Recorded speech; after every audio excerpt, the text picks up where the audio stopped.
Ewa menaitan pe benato kake kia kan ruar me yon ligevin gevini kwalok pe benato ini ilo yeno dum jit ke roj peri benron leo ekka odman ole neangor angor rodme jiba imjak pacik kan kerkeran telok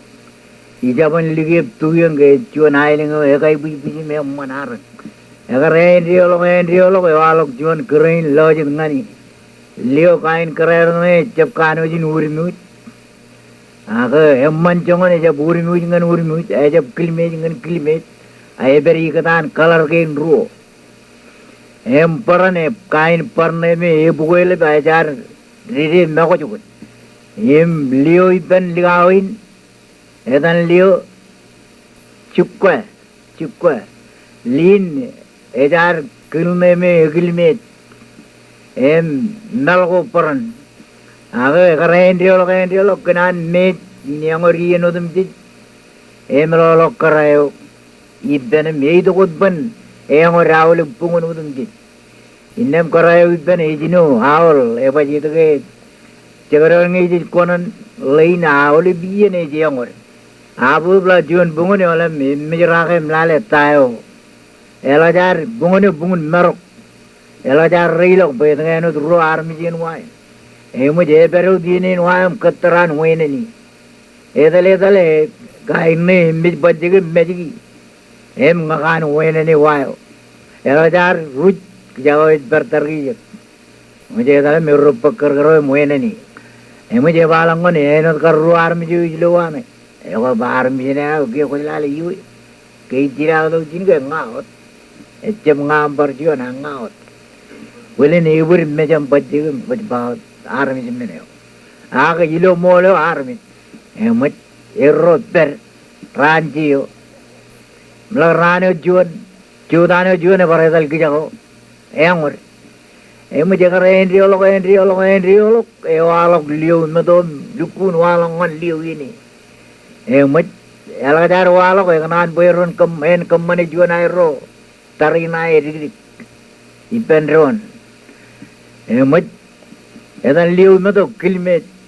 edan liu yene chukwa emat ewenani mlela wenani roj periomen duwe ko pe benato pacik emu jela mu eba kilmejo ye liu yene ba o kilmejo rebilu ngan jeme egramil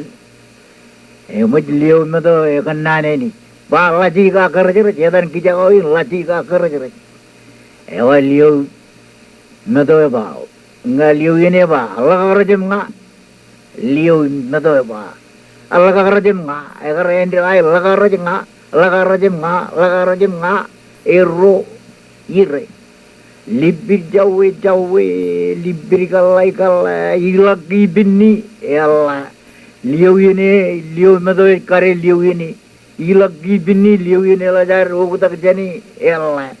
ilagi binni Allah enat bon lijeo ye liu yene pat kibin libir jawe libir kalai ilak kibin ni huk elil paran ilak kibin ni huk elil jien ilak kibin ni huk elil bujen ilak kibin ni huk elil nene olok matolom par jawo lo lo giramelio rane juane warwalok kilmejo wali ujune ba okul medem reblu dengan jene egramil ba laji ka karje e ko la ka karje nga erro par daim libir jawe libir kalai ilaki binni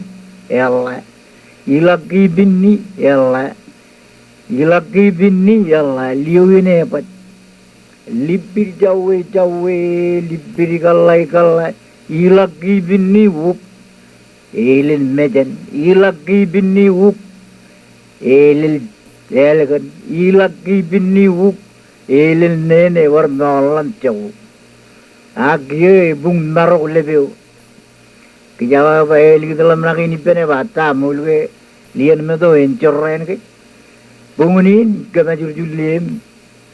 pawai wa cibare ko liyo majero pa benado pa bungunam lag Major Leo, walang pagwawa ni manan matulog. em la karwelok wela kondrio